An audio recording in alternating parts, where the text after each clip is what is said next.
පැය 15ක් විතර වැඩ කරන්න උත්සාහ කරාට 8ක් වගේ තමයි හරියට වැඩ වෙන්නේ. උදේ හොඳට වැඩ කරනවා. හවස 2-3 පස්සේ මොකුත්ම වෙන්නේ නැහැ. ඕගොල්ලෝ මිනිස්සු අපිට කරන්න පුළුවන් සමහරක් දේවල් ලිමිටේෂන්ස් තියෙනවා. දවසකට තියෙන්නේ පැය 8ක් වගේ තමයි අපිට හොඳ ප්‍රොඩක්ටිව් ලෙවල් එකකින් වැඩ කරන්න පුළුවන්. පැය 15ක් විතර වැඩ කරන්න උත්සාහ කරාට 8ක් වගේ තමයි හරියට වැඩ වෙන්නේ. සමහරක් දවස් ඇති අර උදේ හොඳට වැඩ කරනවා. ඒතකොට හිතා ගන්න අම්මට උඩ අද නම් මරු වැඩ වෙනවා. හවස මේම කළා රෑ මේ ටික කළා පාන්දර වෙද්දි මේ ටිකක් ඉවර කරනවා කියලා.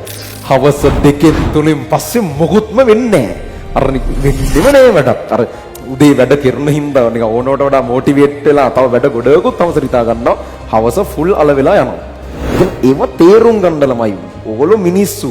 ඒකට අපිට කරන්න පුළුවන් සමහරක් දේවල් ලිමිටේෂන්ස් තියෙනවා. එතන අපි ඒකට ගැලපෙන්න වැඩ ටික කළමනාකරණය කරගන්න ඕන. දවසේ මුල්ම පැය 8 වැඩිම බරක් තියෙන වැඩ ටික අදින්න. ඊට පස්සේ ඕගොල්ලොම තේරුම් ගන්න හරි. ඊටු ටික අච්චර මට වැඩ කරන්න බෑ. හැබැයි ඒ වෙලාවේ එච්චර බරක් දෙන්නේ නැතුව කරන්න පුළුවන් වැඩ තියෙනවා. මොනවාල හෝම්වර්ක් ටිකක් කරපුවාගෙන් පරිවර්තන ටිකක් පාස් පේපර් මොන හරි ප්‍රශ්නයක් ෆයිනල් පේපර් එකක් නැවත විවරණය කිරීමක්. ඒවට මාර අවධානයක් ඕනේ නේ ලියමින් කරන්න තියෙන වැඩනේ.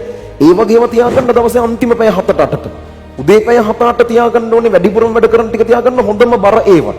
ඒතකොට දවසේ පැය 15ක් 16ක් බැලන්ස් කරගන්න පුළුවන්. ප්‍රොඩක්ටිව්ම 8යි එච්චරම නැති තම 8යි.